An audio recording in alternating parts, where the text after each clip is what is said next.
सब लोग राजनीतिक है, अलग अलग राजनीतिक दल से आते हैं, सत्ता में है, विपक्ष में है, तो थोड़ा बहुत तड़का लगता है राजनीति का। पर उसके तारतम्य को अगर निकाले चर्चा के,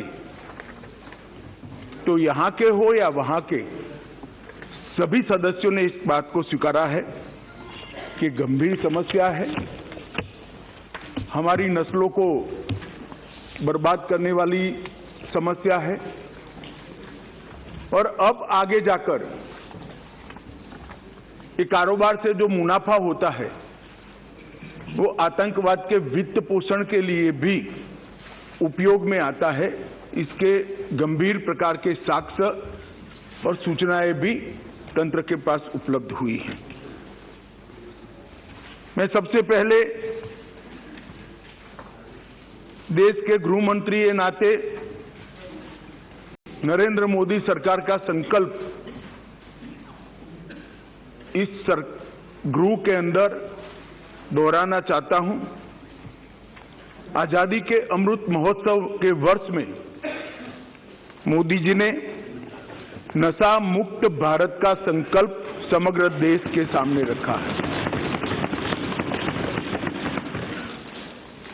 और जब से सरकार बनी तब से गंभीरतापूर्वक इस दिशा में ढेर सारी कार्यवाही भी हुई। मैं सदन को फिर से एक बार आश्वस्त करना चाहता हूं कि नरेंद्र मोदी सरकार की ड्रग के कारोबार पर और उसके मुनाफे से आतंकवाद के वित्त पोषण पर जीरो टॉलरेंस की नीति है, और हम सख्ताई से इसको जीरो तक ले जाने के लिए हम प्रयास कर रहे हैं। मान्यवर, ड्रग का प्रचार प्रसार न केवल हमारी आने वाली नस्लों को खोखला करता है, लाखों लाखों परिवारों को बर्बाद करता है, और कई प्रकार के सामाजिक दूषण भी कानून और व्यवस्था से जुड़े हुए भी इससे खड़े होते हैं। आगे मैंने कहा, ऐसे आतंकवाद के वित्त पोषण के लिए भी इसके मुनाफे का जो देश भारत में आतंकवाद को बढ़ाना चाहते हैं, समर्थन देना चाहते हैं, वो इसका उपयोग करते हैं, और देश के अर्थतंत्र के अंदर ये डर्टी मनी की प्रेजेंस देश के अर्थतंत्र को भी खोखला करती है। इसलिए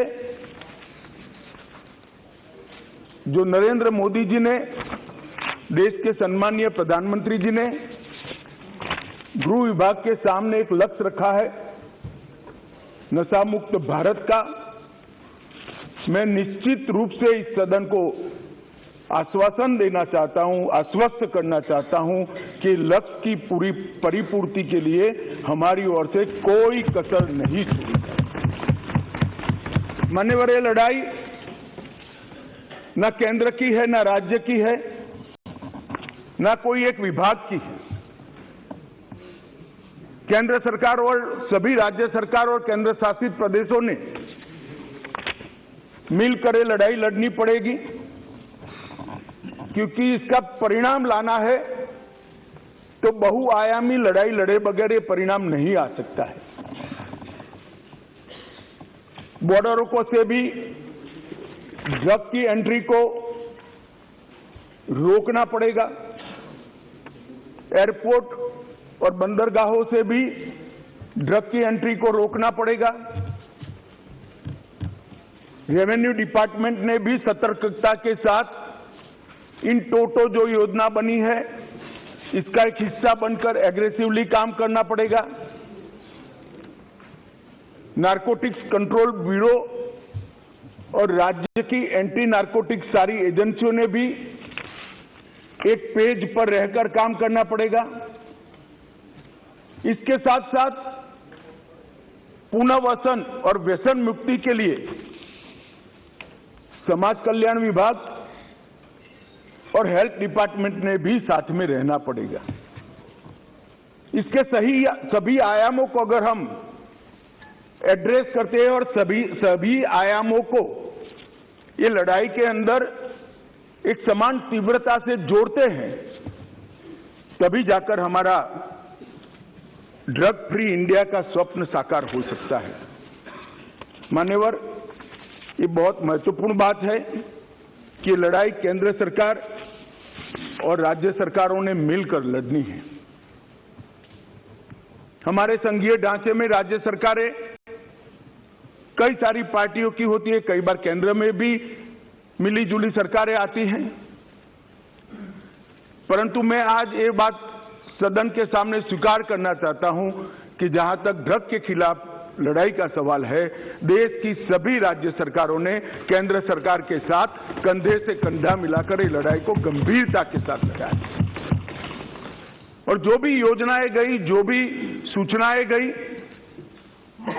उसका इरिस्पेक्टिव ऑफ पार्टी पॉलिटिक्स और irrespective of party in power सभी राज्यों ने बहुत अच्छे ढंग से अमल भी किया है। इसलिए कम से कम एक मुद्दा ऐसा है जिसमें तरीकों में थोड़ा बहुत बदलाव राज्य की जियोग्राफिकल सिचुएशन और आर्थिक व्यापार करने की पद्धति को लेकर हो सकता है, तरीकों में बदलाव, परंतु इसमें कोई मतभेद नहीं है, सब एक पेज पर है। मान्यवर, जहां तक बॉर्डर के राज्य हैं, कल सभी बॉर्डर के राज्यों के सदस्यों ने गंभीरता से विषय रखा है। मैं स्पष्ट कर देना चाहता हूं कि बॉर्डर से ट्रेड का सवाल है, पाकिस्तान के साथ अभी कोई ट्रेड हमारा बॉर्डर से नहीं होता है, इससे ड्रग आने का सवाल नहीं है, परंतु इससे हमारी दिक्कतें समाप्त नहीं होती।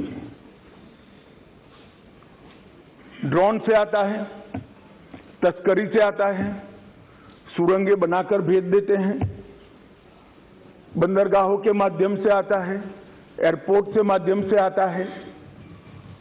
तो व्यापार बंद करने से इस समस्या का समाधान नहीं आया है। समस्या को जहां जहां पर वो लोग अपना नया तरीका ढूंढते हैं, उसको हमें नसीहत करना पड़ेगा, समाप्त करना पड़ेगा। मान्यवर, एक बहुत सारे सदस्यों का सुझाव आया, तो हो गया भैया, आगे मेरा पूरा भाषण समाप्त होने के बाद आप कुछ कह सकते हैं। मान्यवर, जहां तक कानून का सवाल है, ढेर सारे लोगों ने कहा, दादा ने कहा कि इसमें फांसी की सजा होनी चाहिए या नहीं होनी चाहिए, किसी ने कहा कि इसको कठोर बनाना चाहिए। मैं भारत सरकार की नीति बहुत स्पष्टता से इस सदन के माध्यम से देश की जनता के सामने रखना चाहता हूं। जो दादा आपको भाषण करना है तो मैं बैठ जाता हूं, 10 मिनट बोलिए।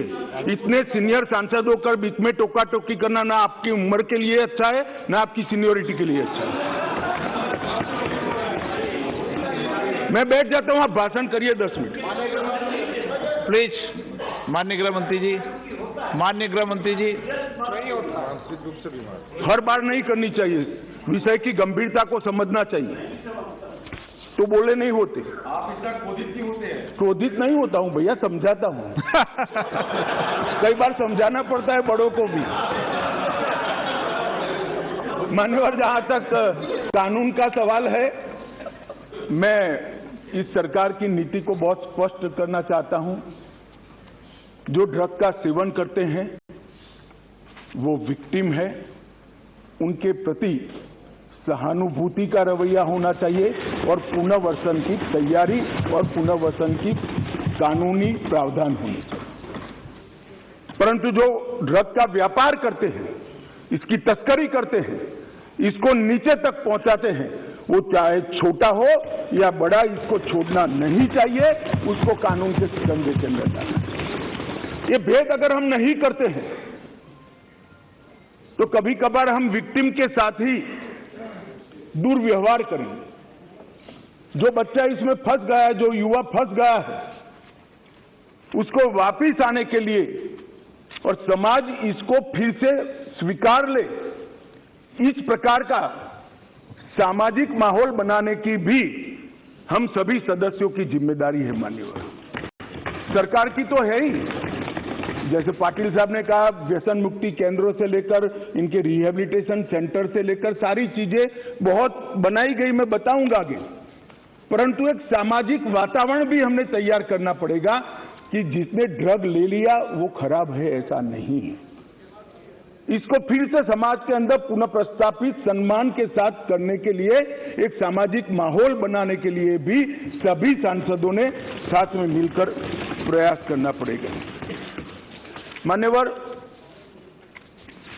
जहां तक ड्रग के कारोबार पर सख्ती का सवाल है, भारत सरकार ने विगत 3 सालों से ढेर सारी व्यवस्थाएं की हैं। सबसे बड़ा बदलाव हमने किया है, जैसे गृह मंत्रियों के सम्मेलन में भी मैंने आग्रह से किया था, इसके बाद सभी गृह मंत्रियों और डीजीपी के साथ वीडियो कॉन्फ्रेंस कर भी मैंने कहा था, किसी भी इन्वेस्टिगेशन को हम आइसोलेशन में नहीं देख सकते। ड्रग की किसी भी जब्ती को हम आइसोलेशन में नहीं देख सकते। एक जगह ड्रग की छोटी सी पुड़िया भी मिलती है तो वो इन्वेस्टिगेशन को ये ड्रग कहां से आई वो सरहद तक ले जाना पड़ेगा, तभी जाकर पूरा नेटवर्क ध्वस्त होगा। और अगर किसी बंदरगाह पर, एयरपोर्ट पर ड्रग पकड़ा गया तो वो ड्रग छोटे सी छोटी पान की दुकान पर कैसे जाना था, वो पूरे नेटवर्क का अगर हम जांच करते हैं तभी जाकर इस समस्या का समाधान होगा। मैंने सभी गृह मंत्रियों को यह भी कहा है, उसमें राज्य की भी सीमाएं आती है, कई बार अंतर्राज्य अंतर्देशीय सीमाएं भी आती हैं, अंतर्राज्य की सीमा भी आती हैं, सीमा के पार भी इसका इन्वेस्टिगेशन करना पड़ता है। उस वक्त एनसीबी और एनआईए 2 ऐसी एजेंसियां हैं जो एनसीबी पूरे देश भर में जांच कर सकती है और एनआईए विदेश में जाकर भी जांच कर सकती है। इसीलिए जब एनआईए का कानून हम लेकर आए तब उसमें ड्रग के कारोबार को हमने डाल दिया था। और मान्यवर, मैंने सभी राज्यों के मुख्यमंत्रियों को विनती किया था कि अगर आपके राज्य में कोई ऐसा केस है जिसके टॉप टू बॉटम और बॉटम टू टॉप इन्वेस्टिगेशन करते वक्त राज्य की सीमाएं लांघनी पड़ती है तो आप निसंकोच एनसीबी की मदद ले सकते हैं। एनसीबी हरेक राज्य को मदद करने के लिए तैयार है और कटिबद्ध है। और अगर वो इन्वेस्टिगेशन देश की सरहदों के बाहर जाता है तो आप वो इन्वेस्टिगेशन के लिए एनआईए की भी मदद ले सकते हैं। एनआईए आपकी मदद करने के लिए तत्पर है।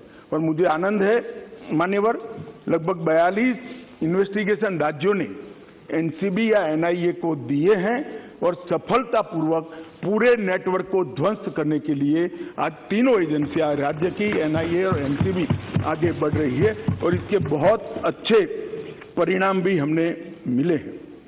और राज्य के सहयोग से केंद्र का नारकोटिक्स के सामने लड़ने की गति भी दुगनी हुई है और उत्साह भी दुगना हुआ है। मान्यवर, एनसीबी और एनआईए को जो केस सौंपे गए वो केसों को हमने राज्य की एजेंसियों को साथ में रखकर भी इन्वेस्टिगेट किया है। मान्यवर, अभी एक गोल्डन ट्रायंगल और गोल्डन क्रिसेंट का उल्लेख आया। मैं थोड़ा अप्रोच बदलने की बात करता हूं। एक गोल्डन ट्रायंगल जिसमें दक्षिण पूर्व एशिया के देश हैं, गोल्डन क्रिसेंट ईरान, अफगानिस्तान और पाकिस्तान है। ये ड्रग के व्यापारियों ने उसको गोल्डन ट्रायंगल और गोल्डन क्रिसेंट नाम दिया है। मैं जब भी बैठक में इन क्षेत्रों का शब्द प्रयोग करता हूं तब डेथ ट्रायंगल और डेथ क्रिसेंट कर ही करता हूं। ये मौत का व्यापार करने वाले,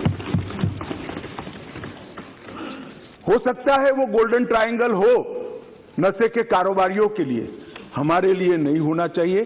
और ये हमारे अप्रोच के अंदर बदलाव समग्र दुनिया के सामने बहुत बड़ा संदेश भेजेगा।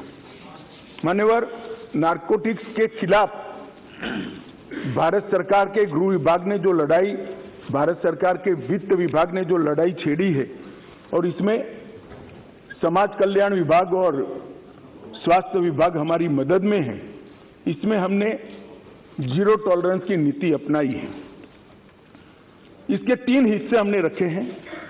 संस्थागत संरचना की मजबूती, जो इंस्टीट्यूशंस हैं इसको स्ट्रॉन्च करना, जवाबदेह करना और सतत मॉनिटरिंग से उसको अलर्ट रखना।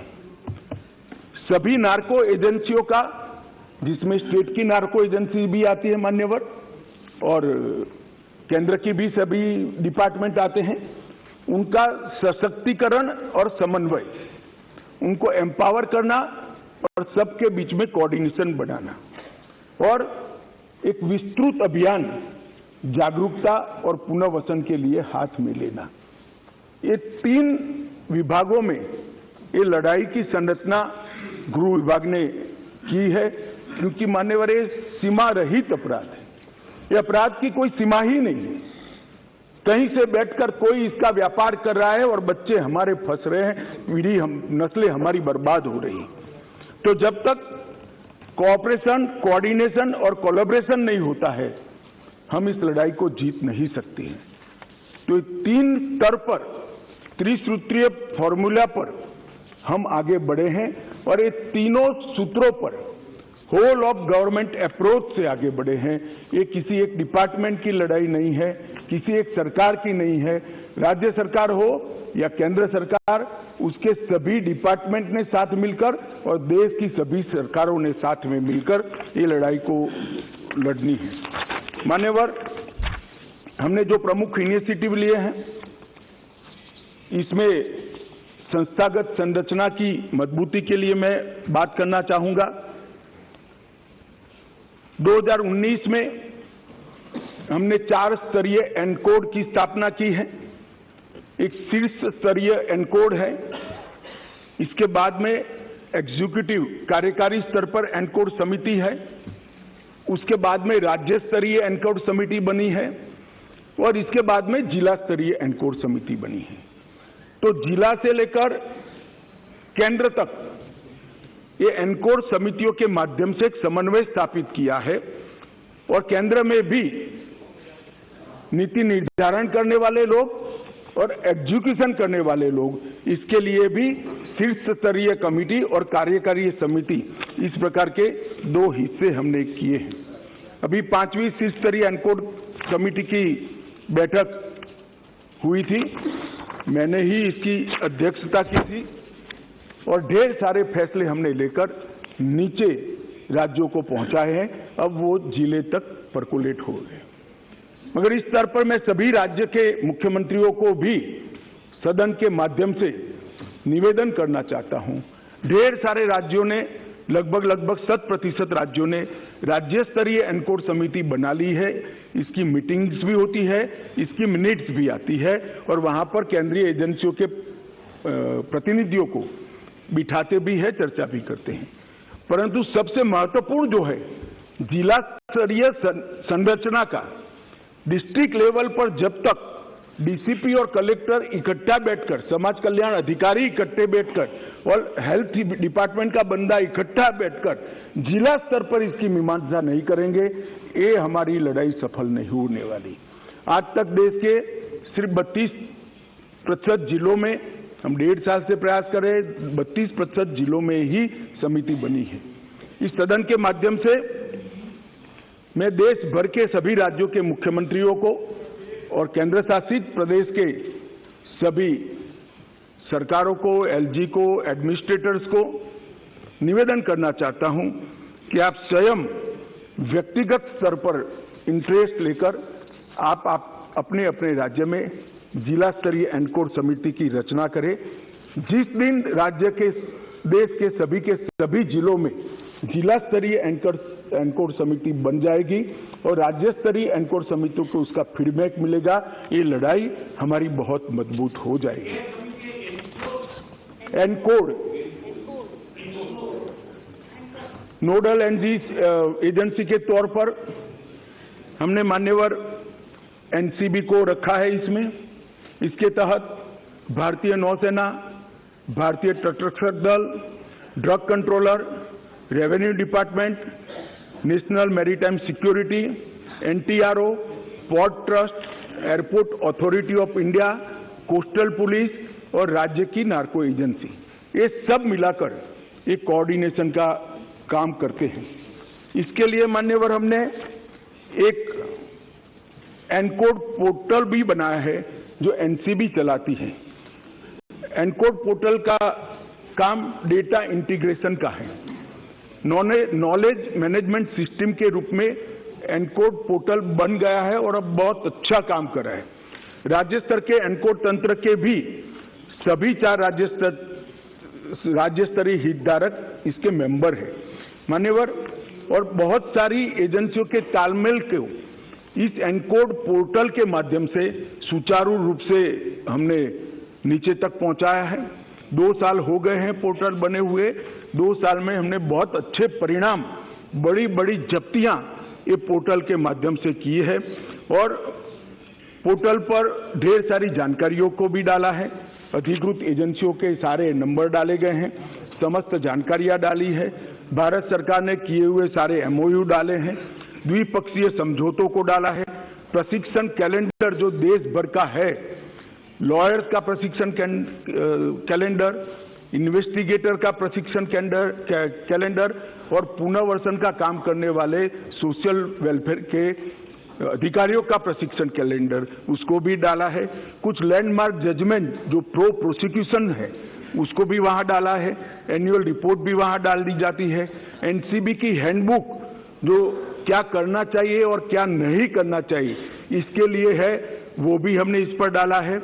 मीटिंग्स की मिनट्स भी इस पर 24 घंटे में अपलोड कर दी जाती है और एटीआर को भी अपलोड कर जाती है। एक प्रकार से संपूर्ण सूचनाएं एक ही जगह से जिले स्तर के, पुलिस स्टेशन स्तर के अधिकारी को भी उपलब्ध हो जाए, इस प्रकार की प्रणाली हम लेकर आए हैं और उसको एक ही छत्र के नीचे चलाकर राज्यों को और पुलिस स्टेशन तक की पूरी चीजों को हमने कोऑर्डिनेट किया है। मान्यवर, अभी इंटरपोल की जनरल असेंबली हमारे देश में हुई, उसमें नारकोटिक्स और टेरर लिंक्स पर विषय मैंने उठाया था और वहां पर भारत की ओर से आग्रह किया गया कि इंटरपोल नारकोटिक्स और टेररिज्म और नार्को के व्यापार से टेररिज्म का वित्त पोषण, ये 3 विषयों पर रियल टाइम इंफॉर्मेशन शेयरिंग के लिए एक प्लेटफॉर्म सभी देशों का बनाए तो सभी देश इससे आगे बढ़ सकते हैं और बेस्ट प्रैक्टिसेस का एक्सचेंज भी हो सकता है। यहीं पर अभी नो मनी फॉर टेरर का पूरे देश भर के गृह मंत्रियों का सम्मेलन हुआ। वहां पर भी हमने अंतर्राष्ट्रीय सहयोग के लिए, नारकोटिक्स की लड़ाई के लिए बहुत थ्रस्ट दिया गया है। मान्यवर, हमने एक संयुक्त समन्वय समिति भी बनाई है और केंद्रीय स्तर पर इसकी ढेर सारी बैठक भी की है। एनसीबी की कैडर को भी हमने पुनर्गठित किया है। 419 पदों का सृजन कर जिसमें सीनियर ऑफिसर ज्यादा है क्योंकि राज्यों को असिस्ट करना है, इसको हमने आगे बढ़ाने के लिए एक इनिशिएटिव लिया है। नार्को अपराधियों पर राष्ट्रीय एकीकृत डेटाबेस जिसका शॉर्ट फॉर्म है निदान, उसको भी तैयार किया है और हर केस की चालान और हर केस के जजमेंट को इस पर अपलोड कर प्रोसिक्यूशन के वकीलों के लिए टिप्स भी इस पर उपलब्ध है। और इसके साथ साथ inter operational criminal justice system ICJS के लिए भी जब्ती सूचना प्रबंधन प्रणाली और जेल का डेटा दोनों भी हम साझा कर रहे हैं। मान्यवर, ड्रग नेटवर्क के चार्ट को भी हमने मैपिंग कर लिया है और पूरे राज्यों में ड्रग आने का रास्ता कौन सा है और उसके नेटवर्क की संभावनाएं क्या है, उसको भी 472 जिलों में हमने मैप कर राज्यों को भेज दिया है। बहुत बड़ी एक्सरसाइज। 2 साल तक भारत सरकार के सभी अधिकारियों ने 472 जिलों का मैपिंग किया है, सर्वे के आधार पर किया है, सूचनाओं के आधार पर किया है, और जो जब्ती की गई, जो केस बने गए, जो सजाएं हुई हैं और जो इंट्रोगेशन के रिपोर्ट्स आए हैं, ये सबको संकलित करके मैं इस सदन में बैठे हुए सभी व्यक्तियों को कहना चाहता हूं कि आप चिंता मत करिए। कितना भी बड़ा अपराधी है, 2 साल में स्थिति ऐसी आने वाली है, इसकी जगह जेल की सलाखों के पीछे। और ये सुनकर अगर किसी को इसमें से वापिस आ जाना है तो अच्छी ही बात है, आ सकते हैं। मान्यवर, एनडीपीएस के तहत हमने सीमा सुरक्षा बल, एसएसबी, असम राइफल, ये तीनों को केस करने के अधिकार दे दिए गए हैं, क्योंकि कहते हैं भाई सीमा भारत की जिम्मेदारी है, भारत सरकार की जिम्मेदारी है, निगरानी नहीं रखते, ड्रग वहां से आ रही है। और जब बीएसएफ को अधिकार देते हैं तो कहते हैं राज्यों के अधिकार ले लिए, तो बीएसएफ वहां क्या करेगी भाई? आप बताइए मुझे, क्या करेगी? मान्यवर, ये ऐसा मसला नहीं है। और बीएसएफ कौन सी फॉरेन एजेंसी है? हमारे देश के दुश्मन ड्रग भेज रहे हैं, बीएसएफ वाले पकड़ेंगे, केस करने का अधिकार नहीं है। एसएसबी वाले पकड़ेंगे, केस करने का अधिकार नहीं है। क्या करेंगे निहत्था बैठकर? जो लोग इसको पॉलिटिकल इश्यू बना रहे हैं वो ड्रग के कारोबार का समर्थन कर रहे हैं। एजेंसियां निहत्थी होकर काम नहीं कर सकती। मान्यवर, एजेंसियों को अधिकार देना पड़ेगा, और मेरा स्पष्ट मानना है कि एजेंसियों को अधिकार देना चाहिए। हमारी एजेंसियों पर, देश की एजेंसियों पर, देश का संसद को अगर भरोसा नहीं है तो किस हिम्मत से वो काम करें? मान्यवर, इसी तरह से भारतीय तटरक्षक और सारे जो कोस्टल पुलिस स्टेशन बने हैं राज्यों के, उसको भी अधिकार दिया है। रेलवे प्रोटेक्शन फोर्स को भी हमने अधिकार दिया है। और एनआईए को दुनिया भर में अगर हमारे देश में ड्रग के कारोबार से जुड़ी हुई कोई भी इन्वेस्टिगेशन करनी है तो आज एनआईए दुनिया भर के देशों में जाने के लिए इसी संसद ने उसको सशक्त किया है, अधिकार दिया है और एम्पावर किया। मान्यवर, फाइनेंशियल इन्वेस्टिगेशन के लिए भी हमने ढेर सारे एक्सपर्ट्स हायर किए हैं। वित्तीय दस्तावेजों के विश्लेषण और उस पर से तारण निकालने के लिए ढेर सारी एक्सपर्ट्स की टीम भारत सरकार के गृह विभाग ने हायर की है। रेवेन्यू डिपार्टमेंट ने कई ऐसे सारे सॉफ्टवेयर बनाए हैं जिससे सॉफ्टवेयर के आधार पर ही इसको पकड़ा जा सके। और अभी अभी जो जिक्र करते थे कि गुजरात की बंदरगाह से 3000 किलो नशा पकड़ा गया, जो आज तक का सबसे बड़ा कैच है, वो कस्टम के सॉफ्टवेयर एनालिसिस के आधार पर ही पकड़ा गया। और मान्यवर, अभी कुछ सदस्य पढ़ रहे थे, मैं इस पर कोई टिप्पणी करना नहीं चाहता, सिर्फ एक दृष्टिकोण के बदलाव की विनंती करना चाहता हूं। किस राज्य में से सबसे ज्यादा ड्रग्स पकड़े गए? उसका मतलब हम ये ना निकाले कि वो राज्यों में सबसे ज्यादा ड्रग है। इसका मतलब ये है कि वो राज्य सबसे ज्यादा काम करता है और पकड़ता है। अगर पकड़ते ही नहीं है तो कुछ नहीं पकड़ा जाएगा, तो फिर पंजाब में ड्रग ही नहीं है। अगर पकड़ना नहीं है तो आंकड़े अच्छे ही हो जाएंगे। मगर क्या इस शुतुरमुर्ग नीति से हम देश को बचा सकते हैं? नहीं बचा सकते। हमारा मुंह मिट्टी में डालने से आंधी नहीं चली जाती मान्यवर, आंधी को फेस करना पड़ता है, सीने पे झेलना पड़ता है। बैठो बैठो बैठो बैठो बैठो।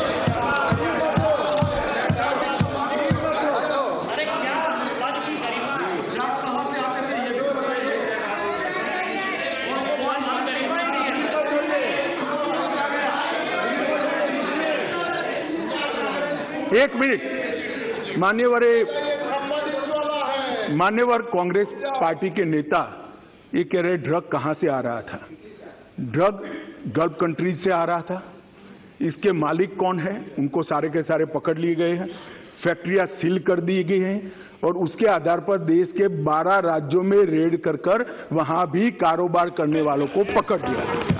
और दूसरी बात, अभी मेरे पास नहीं है, मुझे मालूम नहीं था कि मुझे पुलिस इंस्पेक्टर की तरह इस सदन में जवाब देना पड़ेगा, तो मैं डिटेल लेकर नहीं आया हूं, मगर चालान कर दिया गया है, ऑनलाइन उपलब्ध है, सर्च कर नहीं मिलना है तो मुझे बताइएगा, मैं भेज दूंगा आपको। माननीय अध्यक्ष जी, संपत्तियों को जब्त करने के लिए भी हमने कार्य पद्धति डिस्ट्रिक्ट लेवल तक सर्कुलेट कर दी है।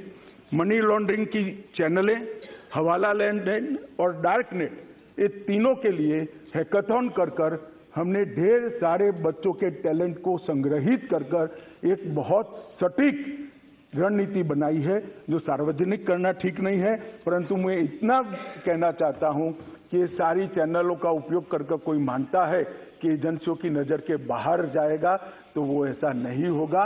ढेर सारे लोग पकड़े गए हैं और आगे भी अभियान हमने नारकोटिक्स के पकड़ते वक्त और एयरपोर्ट पर और बंदरगाहों पे डॉग स्क्वाड की तंगी थी, तो हमने हमारे ही स्वदेशी डॉग की नस्ल को तैयार कर अब बहुत बड़ी मात्रा में डॉग स्क्वाड बना लिए हैं और हम राज्यों को भी मान्यवर दे रहे हैं। मान्यवर, एनकोड के स्ट्रक्चर से जो प्रभावी समन्वय हो रहा है, इसको नीचे तक ले जाने के लिए हमने ढेर सारी सूचनाएं दी हैं। इसके साथ साथ एकीकृत ड्रग डेटा, सूचना प्रबंधन, सरकारी आदेश, सरकारी कानूनों, जो मैपिंग किया गया है इसकी डिटेल्स, मैपिंग को एक्सप्लोर करने के लिए जो नियम बनाए गए, ये best practices exchange, standard operating procedures और न्यायालय के अच्छे प्रोसिक्यूशन के पक्ष में आए हुए आदेशों का एनालिसिस और आर्ग्यूमेंट्स, ये सारा तैयार कर जिला स्तर तक एनकोड के माध्यम से हमने भेज दिया है। मान्यवर, dedicated anti narcotics task force भी हमने बनाया है। राज्यों और संघ क्षेत्रों के समर्पित एक एंटी नारकोटिक्स टास्क फोर्स भी राज्यों की सहायता में उपलब्ध है। इसके साथ साथ फार्मा डिपार्टमेंट जो भारत सरकार का है, दोहरे उपयोग वाली दवाइयों के लिए कितना मिनिमम उपयोग हो सकता है, इस पर भी एक अधिकारियों का समिति बनाकर कितनी दवाओं पर बैन कर सकते हैं, जिसके विकल्प उपलब्ध हैं, वो दवाइयों को पूर्णतः बैन कर दिया जाए, इस पर भी काम चालू है। 4 मीटिंग हो गई है, अंतिम मीटिंग मार्च महीने में रखी है। मुझे आशा है कि ढेर सारी दवाइयों को प्रतिबंधित श्रेणी में हम ले जाएंगे, जिससे इसके उपयोग पर रोक लगाई जा सके। मान्यवर, समुद्री रास्ते से तस्करी रोकने के लिए मैं इतना बताता हूं कि एक जमाना था जब सीमाओं से नारकोटिक्स आता था, आज भी आता है, ड्रोन से आता है। जो ओपन सरहदें हैं उत्तर पूर्व की, वहां से भी आता है, परंतु 60 से 70% नारकोटिक्स अब समुद्री रास्ते से और एयरपोर्ट से आता है। इसको पकड़ने के लिए भी हाई लेवल टास्क फोर्स बना दिया गया है और हमने भारतीय नौसेना, भारतीय तटरक्षक, एयरपोर्ट अथॉरिटी ऑफ इंडिया और एनसीबी चारों की संयुक्त साप्ताहिक बैठक कर सूचनाओं का आदान प्रदान करते हैं, जिसमें कस्टम और रेवेन्यू डिपार्टमेंट के ऑफिसर को भी रखते हैं। तो हम एक भी कोना ऐसा छोड़ना नहीं चाहते जहां से ड्रग की अवैध कारोबार भारत के अंदर प्रवेश हो। मान्यवर, अवैध खेती का जहां तक सवाल है, हमने कुछ सॉफ्टवेयर बनाए हैं, ड्रोन का उपयोग कर रहे हैं। मैं मणिपुर के मुख्यमंत्री को बहुत बहुत बधाई देना चाहता हूं कि सबसे पायलट प्रोजेक्ट हमने वहां लिया था। वहां पर लगभग 1000 हेक्टर अवैध नशे की खेती को डिस्ट्रॉय कर उनको वहां पर हॉर्टिकल्चर प्लांटेशन कर रिहेबिलिट करने का प्रयास किया। इसी प्रकार का प्रोग्राम हमने राजस्थान के लिए भी बनाया है, मध्य प्रदेश के लिए भी बनाया है, सारे नॉर्थ ईस्ट के राज्यों के लिए भी हमने बनाया है।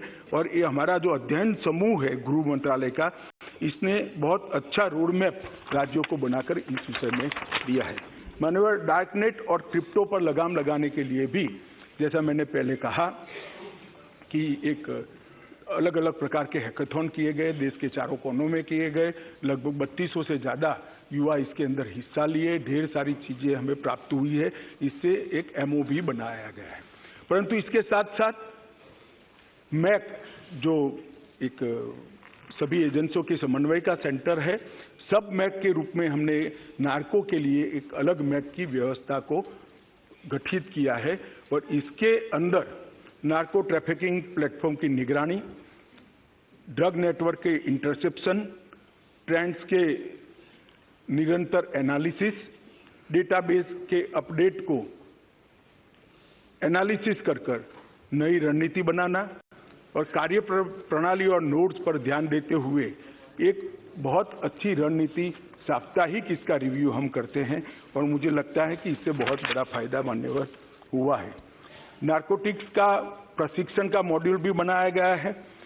5 अलग अलग प्रशिक्षण मॉड्यूल बनाए गए हैं जिसके अंदर नार्कोटिक्स के केस को किस तरह से लड़ा जाए, चालान करने के पहले मिनिमम क्या इसके अंदर चीजें हमें इंक्लूड करनी है, इसके साथ साथ जब जब्ती होती है तब क्या केयर लेनी है जिसका फायदा व्यापार करने वालों को प्रोसिक्यूशन के वक्त न मिल पाए। तीसरा, पुनर्वसन के लिए भी एक ट्रेनिंग का मॉड्यूल बनाया है।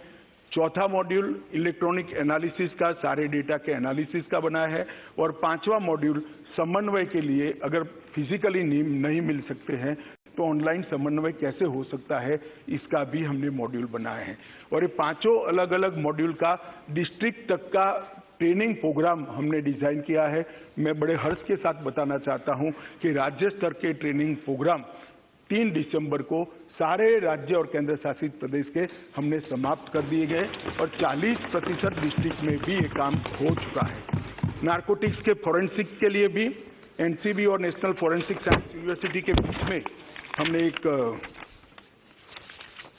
समझौता किया है और नार्कोटिक्स की रीजनल लैब हम लगभग देश में 6 भारत सरकार बना रही है, जिससे सैंपल के टेस्टिंग के अंदर देरी नहीं होगी, किसी के बेल होने का संभावना को मिनिमम कर दिया जाए, इस प्रकार की व्यवस्था आज हमने करी है। और उसमें डेट के हिसाब से प्रायोरिटी नहीं होगी, क्वांटिटी के हिसाब से प्रायोरिटी होगी, जिससे संजीदगी वाले केस जो है, बड़ी मात्रा वाले केस है, उसके अपराधियों को बेल न मिल पाए। और मान्यवर, ये इससे काफी लोगों को तकलीफ पड़ेगा, मुझे मालूम है, मगर हम चाहते ही है कि उनको तकलीफ पड़े, इसलिए व्यवस्था को मान्यवर किया है। जहां तक नशामुक्त भारत का अभियान है मान्यवर, मैं आपको सदन को आपके माध्यम से बताना चाहूंगा कि न्याय और सामाजिक न्याय और अधिकारिता मंत्रालय द्वारा 15 अगस्त 2020 को ये अभियान को हमने लॉन्च कर दिया गया है और 372 जिले जो मैंने कहा मैपिंग किए हुए हैं, वो सभी 372 जिलों में लगभग हमने इसको नीचे तक, तहसीलों तक पहुंचाने की शुरुआत की है। इसके तहत लगभग 2.7 लाख से ज्यादा शैक्षिक संस्थाओं में 14 करोड़ से ज्यादा बच्चों ने नशा मुक्ति का शपथ लेने का कार्यक्रम बहुत अच्छे तरीके से मान्यवर किया है। 8000 से ज्यादा मास्टर स्वयंसेवकों की पहचान कर दी गई है, जो मिनिमम मानदेय लेकर अपना ये काम करते हैं और सोशल मीडिया अकाउंट के माध्यम से भी इसकी प्रसिद्धि करते हैं। नशा मुक्ति की राष्ट्रीय ऑनलाइन शपथ के माध्यम से लगभग 1 लाख शैक्षिक संस्थाओं को और इसके माध्यम से और युवाओं को इसके साथ जोड़ने का भी हम प्रयास कर रहे हैं। जो ऑनलाइन सफलता होगी, FCRA का जिक्र कर रहे थे, इसमें ढेर सारे NGO भी जुड़े हैं, मगर ये NGO ऐसे हैं जो भारत के समाज को स्वस्थ करना चाहते हैं। कुछ NGO ऐसे होते हैं जो भारत के समाज को प्रताड़ित करना चाहते हैं। दोनों के लिए भारत सरकार की नीति एक नहीं हो सकती। FCRA के कानून का जो पालन नहीं करेगा उसके साथ सख्ती की जाएगी, कोई दया का भाव नहीं रखा जाएगा। विदेश से आए हुए धन के स्रोत राज्य की निगरानी में नहीं हो, ऐसा नहीं चलेगा। बहुत चला लिया जब आपकी सरकार थी। ये नरेंद्र मोदी सरकार है, देश को खत्म करने के लिए देश के अंदर एक कानी पाई भी हम नहीं आने देंगे। आज भी पीएम केयर फंड की तफ्तीश होगी। पीएम केयर फंड की माननीय गृह मंत्री जी। मान्यवर, इस मिशन के अंदर चिन्मय मिशन भी जुड़ा है, रामकृष्ण मिशन भी जुड़ा है, आर्ट ऑफ लिविंग भी जुड़े हैं, ब्रह्मा कुमारीज भी जुड़े हैं, निरंकारी मिशन भी जुड़ा है और ढेर सारे आध्यात्मिक, धार्मिक और सामाजिक संगठन भी जुड़े हैं। इन पर कोई तकलीफ नहीं है, उनको एफसीआरए के कानून से कोई दिक्कत भी नहीं है। मगर जो लोग देश के अंदर देश की डेमोग्राफी को बदलना चाहते हैं और इसके लिए एफसीआरए का उपयोग करना चाहते हैं, तो वो कानूनन इसकी इजाजत नहीं दी जा सकती। इस पर सख्त कार्रवाई। मान्यवर, हमने लगभग 341 इंटीग्रेटेड रिहेबिलिटेशन सेंटर भारत सरकार के फंड से बन गए हैं और 300 बना रहे हैं, जिसके अंदर दुनिया भर की आधुनिक से आधुनिक रिहेबिलिटेशन की पद्धतियों को अपनाया जाएगा और हमारे बच्चों को फिर से एक बार देश के विकास के साथ जोड़ने का इसके माध्यम से मान्यवर हम काम करेंगे।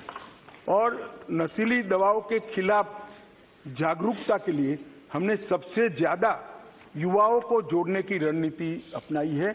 जैसे जब हम उम्र बात करता है तो जल्दी युवा उसको सुनता है, तो युवा इसकी चपेट में न आए, इसके लिए हमने करे हैं।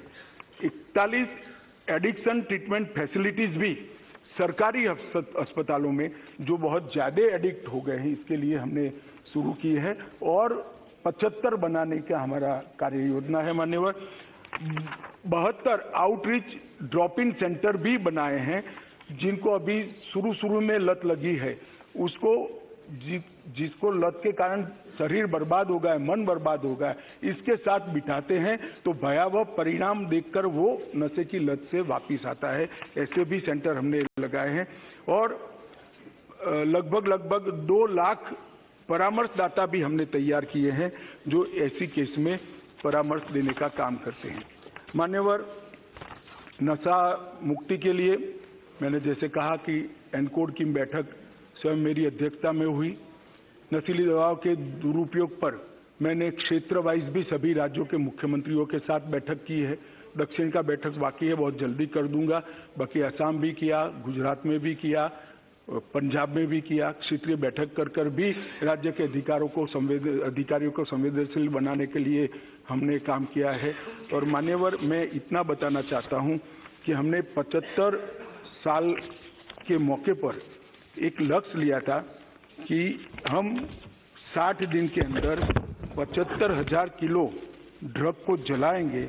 मुझे कहते हुए आनंद है, 60 दिन में 1,60,000 किलो से ज्यादा ड्रग को हमने जलाने का काम किया। और ये अभियान जो मैंने सारा बताया, उसको ऑल ओवर मॉनिटरिंग के लिए गृह मंत्रालय के अध्यक्षता में, गृह सचिव की अध्यक्षता में सामाजिक न्याय एवं अधिकारिता सचिव, रसायन और उर्वरक सचिव, स्वास्थ्य सचिव, फार्मा विभाग के सचिव, राजस्व विभाग के सचिव और पोर्ट डिपार्टमेंट और एयरपोर्ट अथॉरिटी के सचिव को इसके साथ एक कोऑर्डिनेशन कमेटी बनाई है, जो हर 15 दिन में बैठकर इसकी मीमांसा करती है। मान्यवर, प्रयास तो करते हैं, योजनाएं भी बनती है, मगर कई बार प्रयास करते वो जमीन पर नहीं उतरते। मगर ये एक ऐसी सरकार है जो प्रयास करती है उसको लॉजिकल एंड तक लेकर जाती है। जब हम तय करते हैं कि देश के हर गांव में बिजली पहुंचेगी, तो 70 साल से जहां बिजली नहीं पहुंची, ऐसे 20,000 गांवों में 20 महीनों में हम बिजली पहुंचाते। जब हम तय करते हैं कि हर घर में गैस का सिलेंडर पहुंचाएंगे, तो हम पहुंचाने में सफल होते हैं। और अब तय किया है मोदी जी ने कि जल से नल पहुंचाएंगे। मुझे भरोसा है जल से नल भी पहुंचाएंगे। मान्यवर, हमने तय किया कि इस देश को नशे की लत से इस देश की युवानी को हम बर्बाद नहीं होने देंगे। कोई कुछ भी मानता हो, इसके नतीजे मिल रहे हैं। मान्यवर, आंकड़े कभी झूठ नहीं होते हैं और आंकड़े प्रयासों को की पुष्टि करते हैं, इसलिए मैं आंकड़े जरूर देना चाहता हूं। 2006 से 13 का और 2014 से 22 का। अब कोई सवाल ना पूछे 6 से 13 का क्यों लिया है, सब समझते हैं, यहां भी समझते हैं, वहां भी समझते हैं। मान्यवर, 2006 से 13 में 22,45,000 किलो ड्रग पकड़े गए, 22,45,000। 2014 से 22 में 62,60,000 किलो ड्रग पकड़े गए। मान्यवर, यूनिट्स में देखे तो 10 करोड़ यूनिट्स पकड़े गए और अब मोदी जी के शासन में 24 करोड़ यूनिट पकड़े गए। कीमत में लगभग 23,000 करोड़ की कीमत थी 2006 से 13 में। इतनी महंगाई वहां नहीं हुई है जिससे कीमत बढ़ जाए, मात्रा बढ़ी है 23,000 करोड़। और मान्यवर, अब 97,000 करोड़ के ड्रग को पकड़कर जला दिया, 5 गुना ज्यादा। मान्यवर, मामले 1,45,062 रजिस्टर हुए थे, इसमें 4,14,697 मामले लगे और कुल गिरफ्तारी 1,62,908 हुई थी और यहां पर 5,23,234 हुई। पहले गंभीर प्रकार के केसों की क्वालिटी नहीं बनी थी। ड्रग के सेवन करने वाले का केस अलग होता है, ड्रग के खुदरा व्यापार करने का केस अलग होता है और ड्रग स्मगलिंग और ड्रग के डीलर का केस। हमने डीलर और स्मगलिंग के केस को गंभीर प्रकार के 13,000 केस मान्यवर डीलर और स्मगलिंग करने वालों के खिलाफ रजिस्टर हुए। ये बताता है कि हमारी दिशा सही है, परिणाम भी मिल रहे हैं। मान्यवर, कई बार मैं तो आश्चर्य करता हूं, कई बार सभाओं में मैंने देखा एक राष्ट्रीय नेता अब उपस्थित नहीं है, उपस्थित होते तो नाम भी दे देता, यात्रा में है तो नहीं, मैंने कहा ना, नहीं, मैं सुनिए ना, मेरा सोच के बारे में कुछ नहीं है, समझ के बारे में समझो जरा।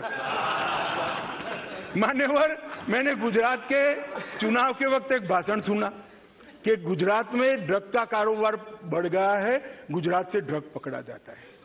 अरे भाई, देश की सीमा है, बंदरगाह है, बंदरगाह से आएगा, हम पकड़ेंगे तो अच्छा किया या बुरा किया, ये समझ में ही नहीं आ रहा है।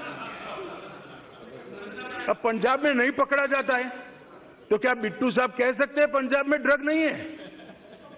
भाई, पकड़ना कोई बुरी बात नहीं है, पकड़ना अच्छी बात है और हम इस कमेंट से कोई हतोत्साह नहीं होंगे और पकड़ेंगे और खत्म करेंगे। मान्यवर, ये जो जिस प्रकार की चीजें कर रहे हैं, मुझे तो मालूम नहीं है पूरी लड़ाई को समझ रहे या नहीं समझ रहे। मान्यवर, पिछले 5 वर्ष में हमने 61 नए साइटोट्रोपिक पदार्थों को अधिसूचित किया है जो पहले इस कैटेगरी में नहीं आते थे, अब एफएसएल से सीड कर इसको करा है। जब्ती की क्वालिटी में भी सुधार आया है। लगभग भारतीय एजेंसियों ने 14,000 किलो ट्रामाडोल को भी जब्त करने का काम किया है। मान्यवर, मैं इतना ही कहना चाहता हूं कि अभियान कोई एक सरकार का नहीं हो सकता, ये अभियान कोई एक दल का भी नहीं हो सकता, ये अभियान कोई एक एजेंसी का भी नहीं हो सकता। केंद्र और राज्य की सभी एजेंसियों ने एक ही प्लेटफॉर्म पर आकर समान तीव्रता और समान गंभीरता के साथ इस अभियान को चलाना पड़ेगा, तब हम हमारी आने वाली नस्लों को बचा पाएंगे। मान्यवर, ये लड़ाई ऐसे नाजुक मोड़ पर है, अगर इस वक्त हम जीतते हैं तो हम हमारी नस्लों को बचाते हैं और इस वक्त अगर नशे के व्यापारी जीतते हैं तो हमारी नस्लों को कोई बचा नहीं सकता। इसलिए मेरा पूरा सदन से अनुरोध है मान्यवर कि इस एक मुद्दे पर हम राजनीति न करें, सभी राज्य की सरकार एक साथ आए, जिला स्तरीय एनकोड की रचना करे और ये जो अभियान मोदी जी के नेतृत्व में भारत सरकार के गृह विभाग ने चलाया है, वो अभियान को सभी लोग मजबूत बनाएं। हम भी राज्यों के अभियान को मजबूत बनाने के लिए बहुत तत्पर हैं और उत्सुक भी हैं। सब केंद्र शासित प्रदेश, राज्य सरकार, केंद्र सरकार और समग्र देश की जनता और हम सभी जनप्रतिनिधि मिलकर इस अभियान को सफल बनाएं और जीरो टॉलरेंस टू ड्रग और नशा मुक्त भारत की रचना करें। यही अभ्यर्थना कर मेरी बात को